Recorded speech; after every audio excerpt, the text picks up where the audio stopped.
Vina, aka Miss WOC Reader, and welcome back to my channel.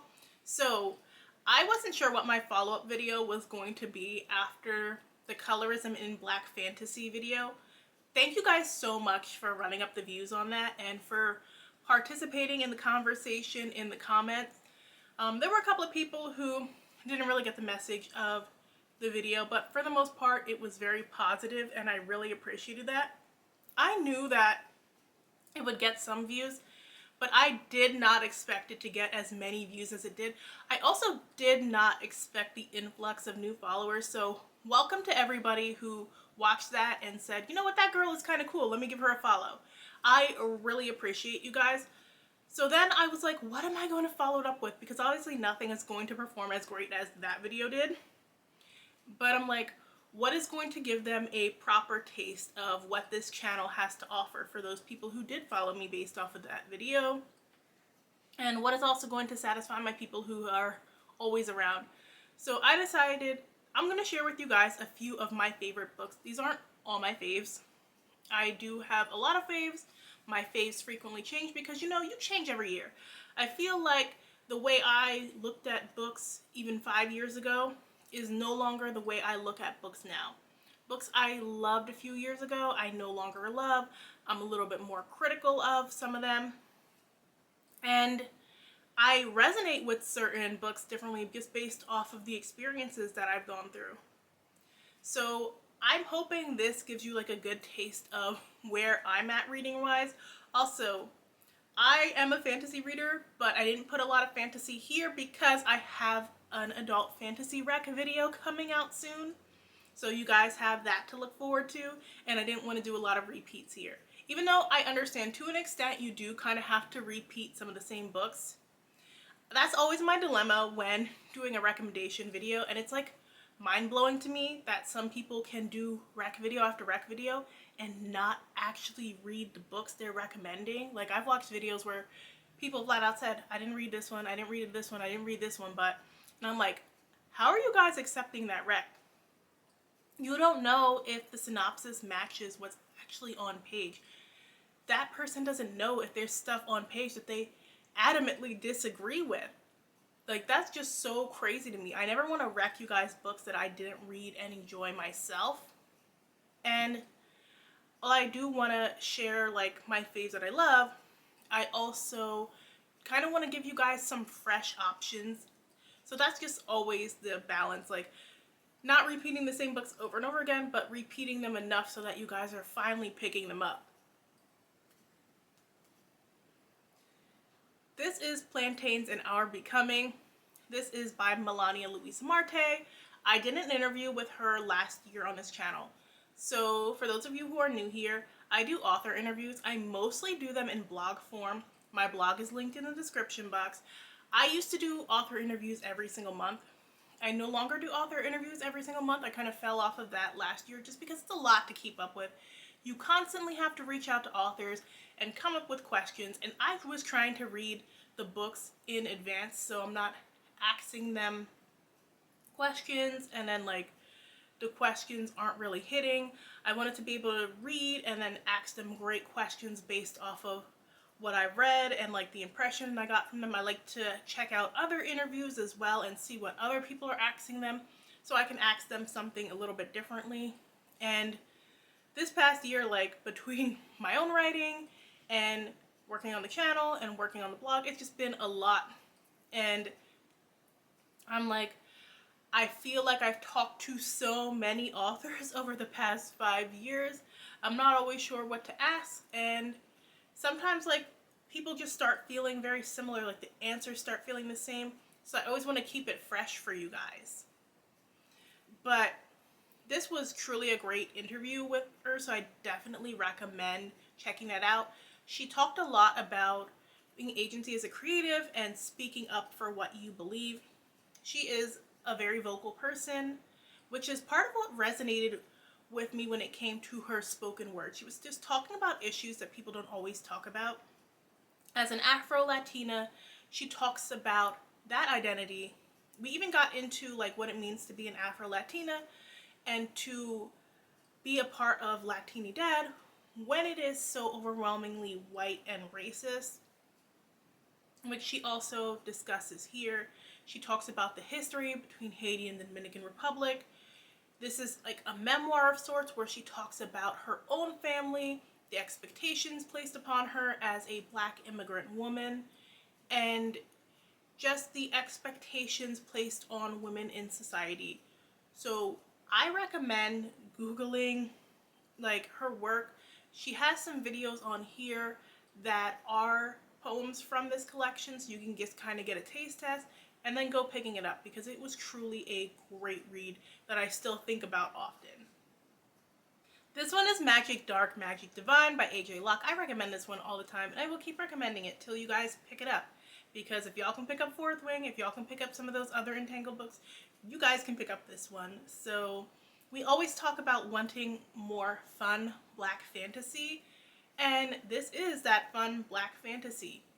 We have a young woman named Pen who is actually like 3,000 something years old, and she is living in this future that is very different from the past that was magic filled. Like here they know that magic used to be a thing, and they have festivals around it, and there's lots of lore around it, but nobody actually has magic except for her, and she kind of keeps that a secret.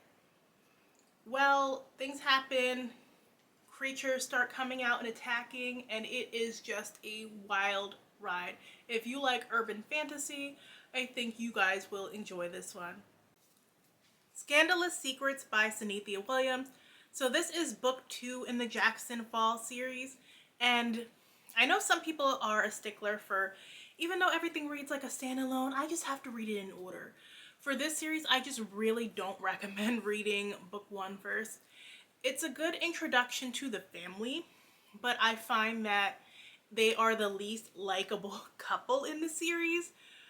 So I definitely tell people read book 2 first, because that just gives you a great introduction to the family, and you're going to figure out what characters you like and don't like, and it has Sanithia's perfect brand of drama, and there's lots of mess to enjoy, and the couple won't make you want to strangle them.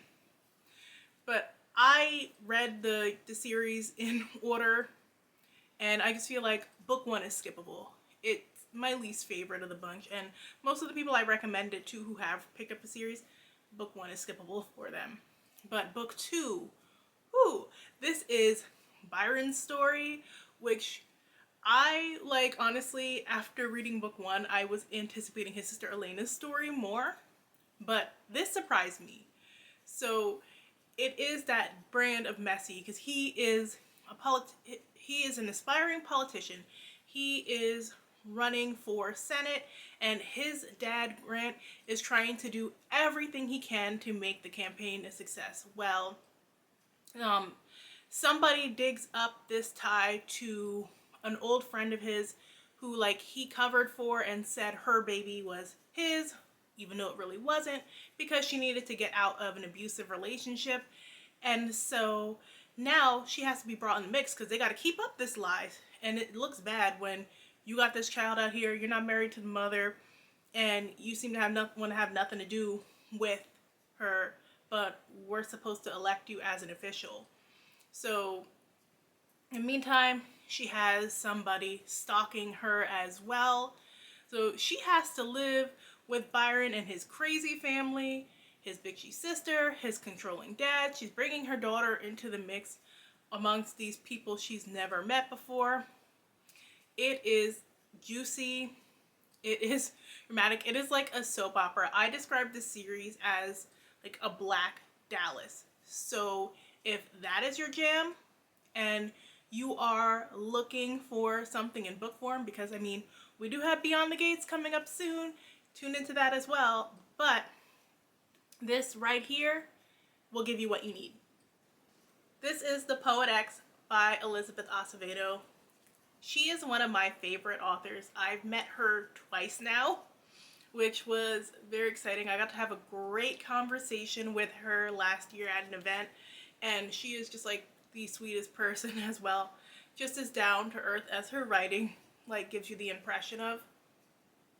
I love clap when you land. It is my favorite book from her. I thought she did such a great job telling this story about these two girls who are sisters, and they've had different experiences growing up, but they have this connection, and the different relationship that they had with their father. It was so good. I liked how she showed like the Dominican Republic outside of just the touristy image that we are given of it, like the problems that tourism does bring in that they try to keep covered up. So great, like the issues that the real people are facing on the island. I would like, one of my friends' husband is Dominican, so she and I both read this because I encouraged her to read this one, and we had some great conversation about it afterwards. I highly recommend it too. It's just like a quick, easy read as well, but it just really sticks with you. And Melania Luisa Marte did the audiobook for this one along with Elizabeth Acevedo, and they killed the narration. This one is The God of Good Looks by Brienne McCarver, and I read this one and I loved it as well. Just so much resonated with me as a Trinidadian American woman. A lot of what they were talking about here with Trinidadian society is just stuff I've heard family and friends talk about. So that was all relatable.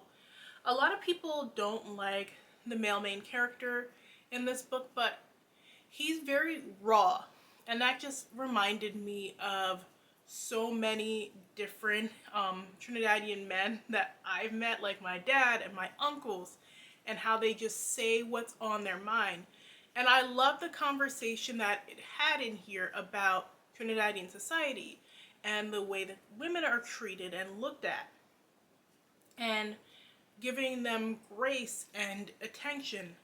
I love that it showed a different side of Trinidad as well. Like, we know crime is a very prominent thing, and that was definitely mentioned here, but also they showcase the fashion industry, because a lot of people don't realize like there's a fashion industry in the Caribbean, like, which was also wild to me, because like I remember in like the early 2010s, like they were getting some attention for Socket Cosmetics had this viral banana powder everybody was using.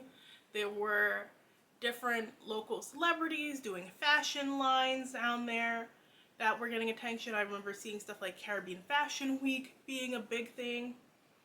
So it was cool to see that side as well, and see just the creative side that a lot of people maybe don't think of, because a lot of people, they think Caribbean and they just think like beach vacation, and that there's just so much more to it than that. So I really enjoyed this story, and just reading about a woman finding her own agency and confidence after having to just deal with so much her complicated relationship with her father. All of that was just something that I could really resonate with. Also, like, if you are into audiobooks, the audiobook for this one is phenomenal. The accents were on point, which is like a thing I always struggle with when it comes to audiobooks for books by Caribbean authors. I find that they get people to do the accent, and the accents are so off. They were on point here. Switching gears, I just want to bring it to a different genre. So this is a mystery. This is Hollywood Homicide by Kelly Garrett.